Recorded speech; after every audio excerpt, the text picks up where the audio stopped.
Good afternoon, everyone. Today I am going to teach you our second lesson.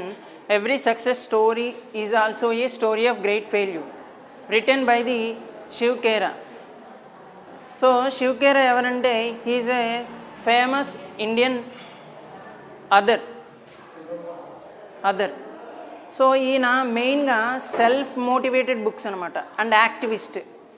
Self motivated books అంటే ఒక లైఫ్లో failure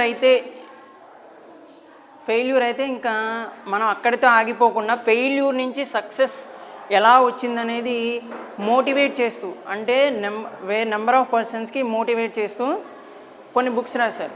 so one of the story in his books, so this was taken one of the story. Every success story is also a story of great failure. So ఈయన ఎప్పుడు start చేశాడంటే, while he was working in a United స్టేట్స్లో work చేసినప్పుడు Norman Vincent అని అతని స్పీచ్కి inspire అయ్యి so ఆయన ఒక బుక్ రాయడం జరిగింది ఇలాంటి స్టోరీస్. సో ఆ స్టోరీస్ నుంచి తీసుకుందే మనం ఫెయిల్యూర్ నుంచి సక్సెస్ ఎలా వచ్చిందనేది. Every success story is also a great story of great failure. Okay, so ఈయన మోటివేషనల్ స్పీకర్ కూడా. మీకు ఆల్రెడీ చెప్పాను, బుక్స్ రాయడమే కాకుండా మోటివేషనల్ స్పీకర్. సో మోటివేషన్ చేస్తాం అన్నమాట. అంటే కొంతమంది లైఫ్లో నేను ఇంకా ఫెయిల్ అవుతూ ఉంటారు. ఫెయిల్ అవ్వడం అంటే ఒక ఎగ్జామ్లో కానీ ఏదైనా బిజినెస్లో కానీ లాస్ అయినప్పుడు వాళ్ళు ఇంకా ఎందుకు లేని కొంతమంది సూసైడ్ చేసుకోవడానికి డిసైడ్ చేసుకుంటారు. సో అలాంటి సిచ్యువేషన్ నుంచి, అంటే అంత ఫెయిల్యూర్ చూసిన వాళ్ళకి సక్సెస్ అనేది కూడా ఉంటుందని మోటివేషన్ ఇచ్చే ఈయన స్పీకర్ అనమాట. అంటే వాళ్ళకి కొన్ని వర్డ్స్ చెప్పడం, వాళ్ళని మోటివేట్ చేయడం. Okay, so this was written by the Shiv Khera. So going to our lesson. So if you want to succeed, double your failure rate. So అంటే మీరు సక్సెస్ అవ్వాలి అంటే మీ ఫెయిల్యూర్ రేట్ అనేది డబల్ అవ్వాలి. అంటే నువ్వు లైఫ్లో ఎంత ఫెయిల్ అయితే నీకు సక్సెస్ అంత ఈజీగా వస్తుందని. Okay, so double your failure if you want to succeed. Okay, so next, so ఇందులో మనం కొంతమంది పర్సన్స్ గురించి డిస్కస్ చేసుకుంటాం. అంటే ఫెయిల్యూర్ నుంచి సక్సెస్ అనేది ఎలా వచ్చిందో. సో కొంతమంది పర్సన్స్ని మనకి షివ్ ఖేరా ఇచ్చారు ఈ లెసన్లో. సో ఫస్ట్ పర్సన్ ఎవరంటే Abraham Lincoln. So Abraham Lincoln at the age of 21, అంటే 21 ఇయర్స్ ఏజ్ ఉన్నప్పుడు బిజినెస్ స్టార్ట్ చేశాడు. He lost his business. Next లెజిస్లేటివ్కి పార్టిసిపేట్ చేశారు. లెజిస్లేటివ్ అంటే ఎలక్షన్స్లో పార్టిసిపేట్ చేసి నెక్స్ట్ 24 ఇయర్స్కి he lost in the legislative participation. లెజిస్లేటివ్లో మళ్ళీ అందులో ఫెయిల్ అయ్యారు. సో మళ్ళీ 24 to 26 ఆ ఏజ్లో మళ్ళీ బిజినెస్ స్టార్ట్ చేశారు. మళ్ళీ last is business. Okay, so 45 అసలు 35, 37 అట్ ద ఏజ్లో మొత్తం లాస్ అయ్యారు ఈయన, ఎవ్రీథింగ్. సో ఈయనకు ఉన్నదంతా మొత్తం లాస్ అయ్యారు. సో మళ్ళీ 45, 47 at the age of 47 vice ప్రెసిడెంట్గా ఎలక్షన్లో నుంచుంటే, సో అగైన్ మళ్ళీ failure. So finally at the age of 52లో Abraham Lincoln elected as a president of United States. So 21 years నుంచి 52 పట్టింది. ఆ 30 ఇయర్స్ ఓవరాల్గా. అంటే ఏదో నేను బిజినెస్లో అయినా సక్సెస్ అవ్వాలి, యాజ్ ఏ ప్రెసిడెంట్గానే సక్సెస్ అవ్వాలి. 2 గోల్స్ ఉన్నాయి ఆయనకి, ఒకటి బిజినెస్, ఒకటి పాలిటిక్స్ వైజ్గా. సో ఆయన ఏజ్ మొత్తం ట్రై చేస్తూనే ఉన్నారు. అంటే 21 నుంచి 52 వరకు, అంటే నియర్లీ 30 ఇయర్స్. 52 వచ్చేటప్పటికి he elected as a president of United states. Okay, so Abraham Lincoln అన్నమాట. 30 years ఫెయిల్యూర్ అంటే మనమైతే 1 or 2 yearsకే ఇంకా చేతులు ఎత్తేస్తాం. 1 or 2 yearsకే అసలు ఇంకా మనకెందుకులే అని మానేస్తాం.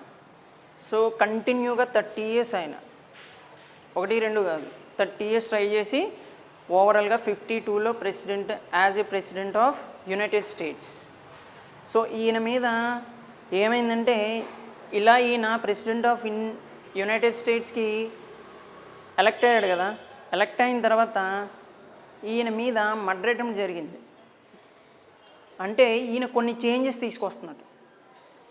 అంటే యునైటెడ్ స్టేట్స్లో స్టేట్స్ అన్నీ డివైడ్ చేసిన పార్టిసిపేట్ చేసిన వాటిల్లో ఈయన మెయిన్ రోల్ ప్లే చేశారు ప్రెసిడెంట్గా. సో అప్పుడు ఈయన మీద మర్డర్ అటెంప్ట్ కూడా జరిగింది.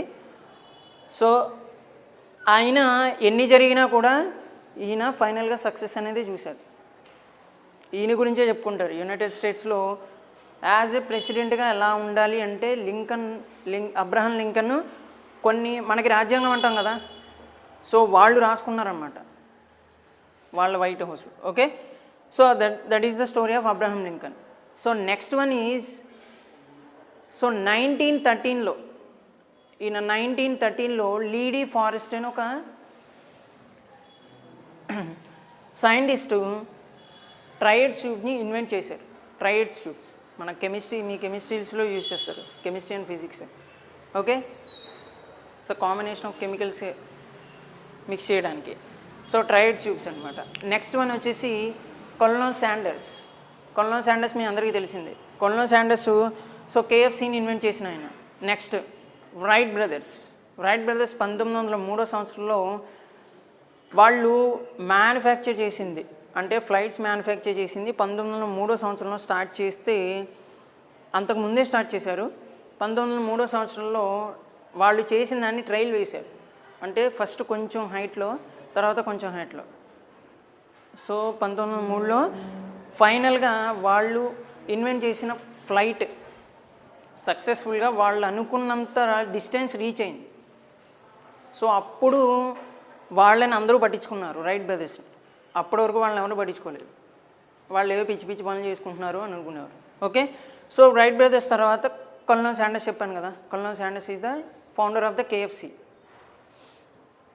సో చాలా ఇప్పుడు ఉన్న మిలియనర్స్ అండ్ బిలియనర్స్లో KFC ఫౌండర్ కూడా ఉన్నాడు Colonel Sanders. Next Walt Disney. So Walt Disney ఏంటంటే మీరు ఫేమస్ కార్టూనిస్ట్ చూస్తూ ఉంటారు. కార్టూన్ ఛానల్ ఉందా? కార్టూన్ ఛానల్ వాల్ట్ డిస్నీ వాళ్ళదే.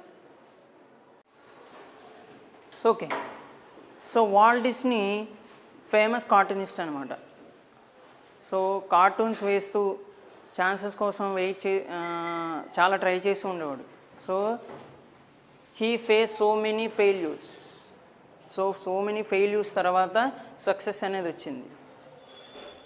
So next one you know very well about that.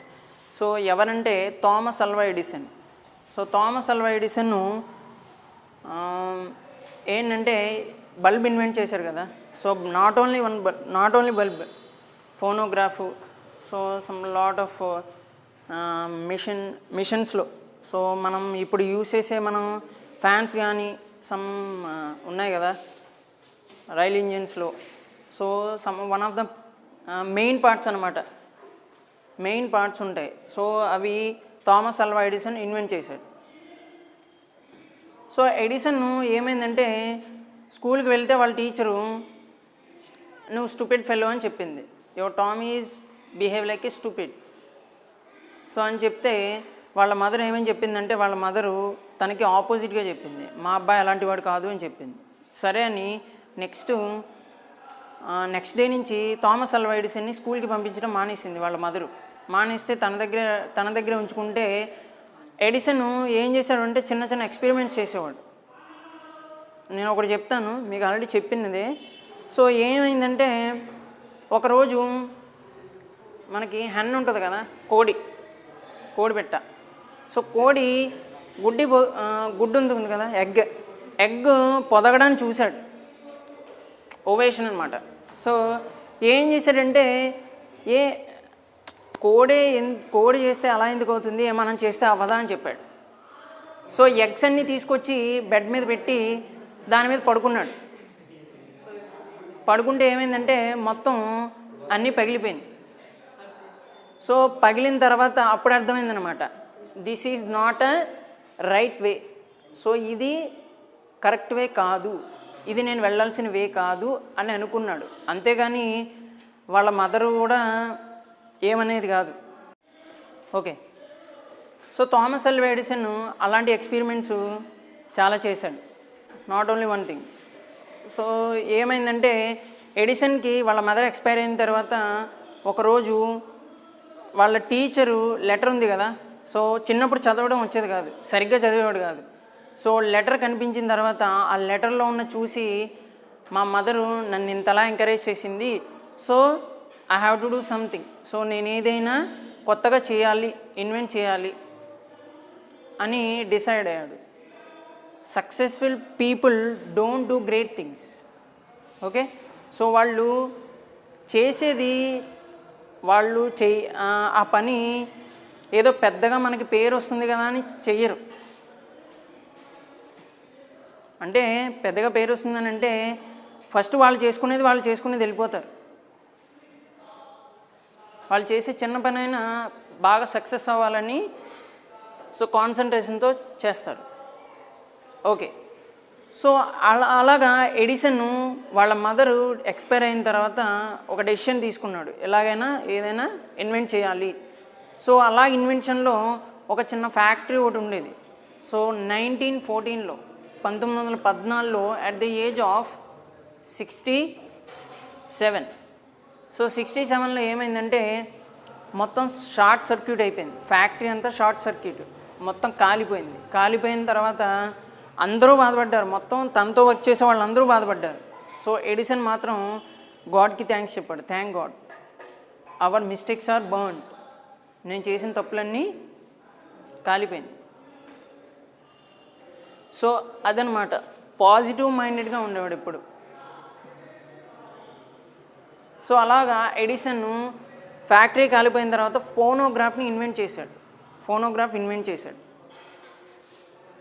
So ఇలాంటి వాళ్ళు చాలామంది ఉన్నారు.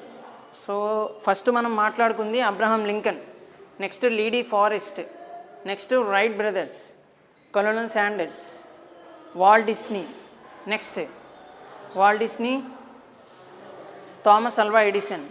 నెక్స్ట్ ఇంకో పర్సన్ ఉన్నాడు, హెన్రీ ఫోర్డ్ కార్ని ఇన్వెంట్ చేశాడు. ఫస్ట్ కార్ ఇన్వెంట్ చేసిన ఎవరంటే ఫోర్డ్ కంపెనీ. హెన్రీ ఫోర్డ్ వరల్డ్లోనే ఫస్ట్ కార్ ఇన్వెంట్ చేసింది హెన్రీ ఫోర్డ్ కంపెనీ.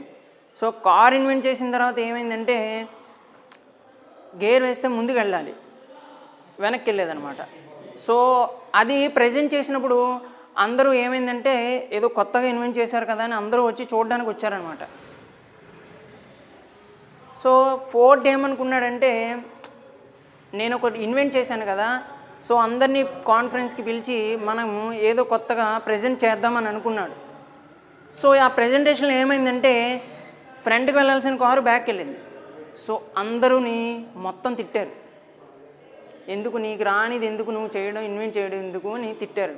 సో తర్వాత మళ్ళీ ఆ మిస్టేక్ని రిపీట్ చేయకుండా ఫస్ట్ ఫెయిల్యూర్ అయ్యాడు, తర్వాత ఫోర్డ్ కంపెనీని ఒక లెవెల్కి తీసుకెళ్ళాడు.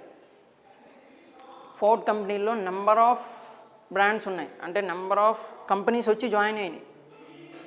ఓకే. సో తర్వాత సక్సెస్ చూశాడు హెన్రీ ఫోర్డ్. తర్వాత Beethoven blind, right. So Beethoven was a blind person. So as a blind he got a success in మ్యూజిక్లో ఒక సక్సెస్ని చూశాడు Beethoven. So as a blind పర్సన్గా మనం మ్యూజిక్ని మనం ఇప్పుడు ఎంత ఎంజాయ్ చేస్తున్నామో one of the reason was Beethoven also one of the reason మనం మ్యూజిక్ని ఇంత ఎంజాయ్ చేస్తామంటే. Okay, Beethoven is one of the person. So next one Socrates also one of the famous scientist. సోక్రటీస్ని ఒక పర్సన్ అడిగారు, what is the secret of your success? So మీ సక్సెస్కి secret ఏంటని అడిగితే సో నెక్స్ట్ డే ఏమన్నారంటే we will meet next day morning అన్నాడు. So next day morning వచ్చారు. వచ్చిన తర్వాత ఏమైందంటే ఆ పర్సన్ సోక్రటీస్ పూల్ దగ్గర నడుచుకుంటూ వెళ్తున్నారు. సో ఆ పర్సన్ ఏం చేశాడంటే పూల్లోకి నెట్టేశాడు. పూల్లోకి నెడితే తను బయటికి రావడానికి ట్రై చేస్తున్నాడు. యాక్చువల్ తనకి ఈత రాదు. సో బయటికి రావడానికి ట్రై చేస్తూ ఓవరాల్గా బయటకు వచ్చాడు. బయటకు వచ్చిన తర్వాత హీ బికమ్ టర్న్ బ్లూ అని ఉంటుంది మీకు. బికమ్ ఎగ్జాస్టెడ్ అంటే బాగా ఇంకా ఏం వర్క్ చేయడానికి ఇంకా ఏ ఎనర్జీ లేదు, అలిసిపోవడం బికమ్ ఎగ్జాస్టెడ్ అంటే. సో అలిసిపోతూ పైకి వచ్చి ఏమన్నాడంటే ఎందుకు ఇలా చేశారని అడిగాడు. సో మీరు వాటర్లో పడిన తర్వాత ఏమనిపించింది అని అన్నాడు. వాటర్లో పడితే వాడు ట్రై చేయకుండా ఉంటే పొజిషన్ వేరేలా ఉండేది, అంతే కదా. ట్రై చేయకుండా ఉంటే తను అలాగే పూల్లో ఉండిపోయేవాడు ఇంకా లైఫ్ లాంగ్ ఇంకా. సో బయటకు రావడానికి ట్రై చేశాడు కదా. సో ట్రై చేస్తున్నప్పుడు మీకు ఎలా అనిపిస్తుందో సక్సెస్ ఎలాగని నేను బయటికి రావాలని, సో ఒక సక్సెస్ఫుల్ పర్సన్ అలాగే ఆలోచిస్తాడు. అర్థమవుతుందా? సో పెసిమిస్ట్గా ఉండాలి. ఆప్టిమిస్టిక్ పెసిమిస్ట్ అంటే ఏంటి? ఆప్టిమిస్టిక్ అంటే బికమ్ పాజిటివ్ మైండెడ్.